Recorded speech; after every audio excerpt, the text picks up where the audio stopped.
it chapter by chapter, one bite at a time. So many adventures and mountains we can climb.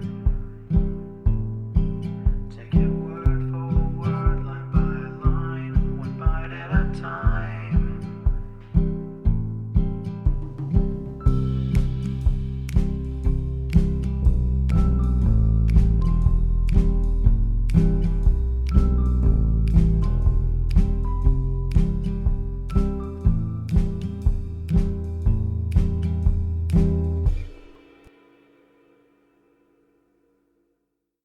Welcome to Bite at a Time Books, where we read you your favorite classics one bite at a time. My name is Bree Carlisle, and I love to read, and wanted to share my passion with listeners like you. If you want to know what's coming next and vote on upcoming books, sign up for our newsletter at biteatatimebooks.com. Be sure to follow my show on your favorite podcast platform so you get all the new episodes. You can find most of our links in the show notes, but also our website, biteatatimebooks.com, includes all of the links for our show, including to our Patreon to support the show and YouTube, where we have special behind the narration of the episodes. We're part of the Bite at a Time Books Productions Network. If you'd also like to hear what inspired your favorite classic author to write their novels, and what was going on in the world at the time, check out the Bite at a Time Books Behind the Story podcast, wherever you listen to podcasts. Today we'll be continuing Anne's House of Dreams by Lucy Maud Montgomery. Chapter 29. Gilbert and Anne Disagree. Gilbert laid down the ponderous medical tome over which he had been poring until the increasing dusk of the March evening made him desist. He leaned back in his chair and gazed meditatively out of the window. It was early spring, probably the ugliest time of the year. Not even the sunset could redeem the dead, sodden landscape and rotten black harbor ice upon which he looked. No sign of life was visible, save a big black crow winging his solitary way across a leaden field. Gilbert speculated idly concerning that crow. Was he a family crow, with a black but comely crow wife awaiting him in the woods beyond the glen? Or was he a glossy young buck of a crow on courting thoughts intent? Or was he a cynical bachelor crow, believing that he travels the fastest who travels alone? Whatever he was, he soon disappeared in congenial gloom, and Gilbert turned to the cheerier view indoors. The firelight flickered from point to point, gleaming on the white and green coats of Gog and Magog, on the sleek brown head of the beautiful setter basking on the rug, on the picture frames on the walls, on the vase full of daffodils from the window garden, on Anne herself sitting by her little table, with her sewing beside her and her hands clasped over her knee, while she traced out pictures in the fire. Castles in Spain whose airy turrets pierced moonlit clouds, and sunset barships sailing from the haven of Good Hopes straight to Four Winds Harbor with precious burthen. For Anne was again a dreamer of dreams, albeit a grim shape of fear went with her night and day to shadow and darken her visions. Gilbert was accustomed to refer to himself as an old married man, but he still looked upon Anne with the incredulous eyes of a lover. He couldn't wholly believe yet that she was really his. It might be only a dream after all, part and parcel of this magic house of dreams. His soul still went on tiptoe before her, lest the charm be shattered and the dream dispelled. "Anne," he said slowly, "lend me your ears. I want to talk with you about something." Anne looked across at him through the firelit gloom. "What is it?" she asked gaily.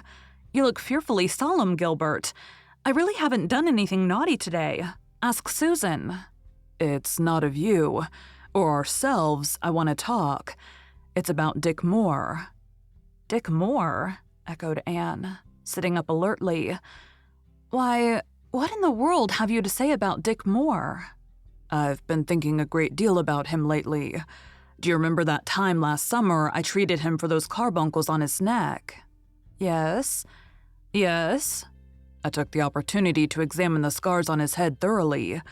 I've always thought Dick was a very interesting case from a medical point of view. Lately, I've been studying the history of tree fining and the cases where it has been employed, and I've come to the conclusion that if Dick Moore were taken to a good hospital and the operation of tree fining performed on several places in his skull, his memory and faculties might be restored. Gilbert! Anne's voice was full of protest. Surely you don't mean it. I do indeed, and I've decided that it is my duty to broach the subject to Leslie. Gilbert Blythe, you shall not do any such thing, cried Anne vehemently. Oh, Gilbert, you won't. You won't. You couldn't be so cruel. Promise me you won't. Why, Anne, girl, I didn't suppose you would take it like this. Be reasonable. I won't be reasonable. I can't be reasonable. I am reasonable. It is you who are unreasonable.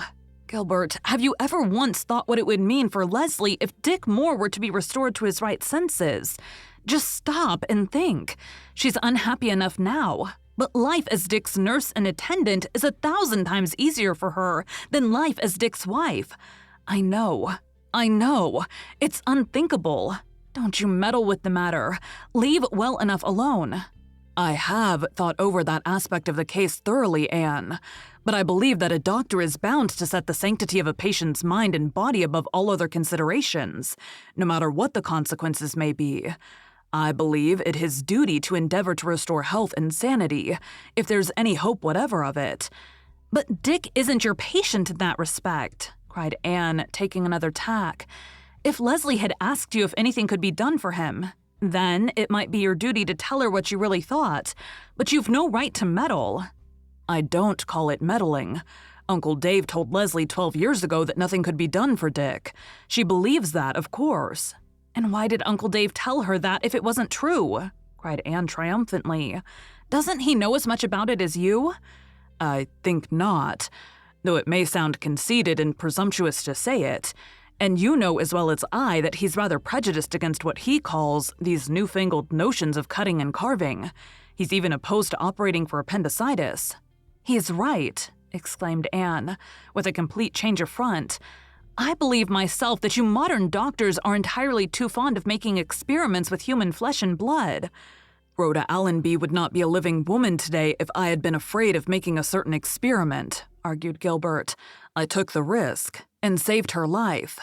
I'm sick and tired of hearing about Rhoda Allenby, cried Anne, most unjustly.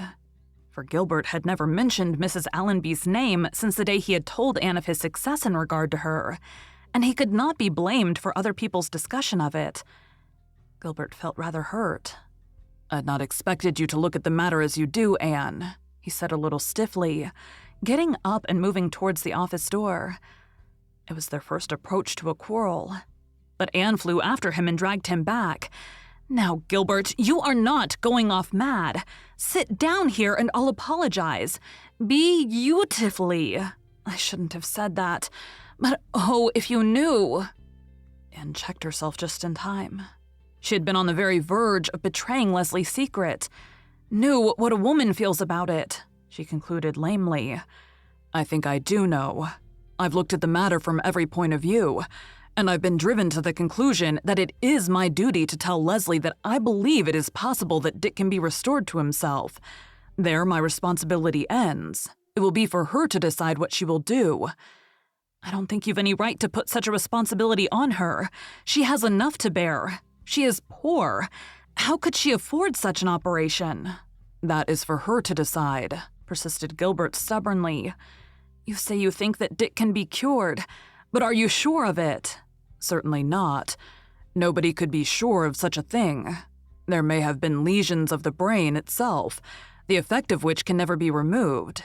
But if, as I believe, his loss of memory and other faculties is due merely to the pressure on the brain centers of certain depressed areas of bone, then he can be cured. But it's only a possibility, insisted Anne. Now suppose you tell Leslie and she decides to have the operation. It will cost a great deal. She will have to borrow the money or sell her little property. And suppose the operation is a failure and Dick remains the same. How will she be able to pay back the money she borrows? Or make a living for herself and that big helpless creature if she sells the farm? Oh, I know, but it is my duty to tell her. I can't get away from that conviction. Oh, I know the blithe stubbornness, groaned Anne, but don't do this solely on your own responsibility. Consult Dr. Dave. I have done so, said Gilbert reluctantly. And what did he say? In brief, as you say, leave well enough alone. Apart from his prejudice against newfangled surgery, I'm afraid he looks at the case from your point of view. Don't do it, for Leslie's sake. There now, cried Anne triumphantly.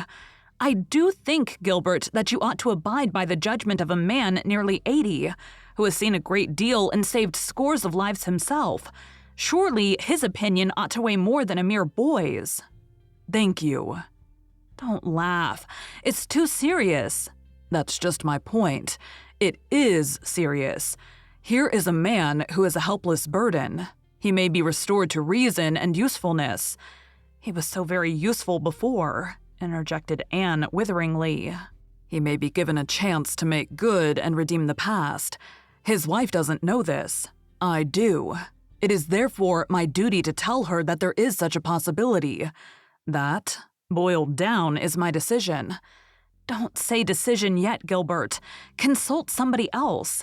Ask Captain Jim what he thinks about it. Very well, but I'll not promise to abide by his opinion, Anne.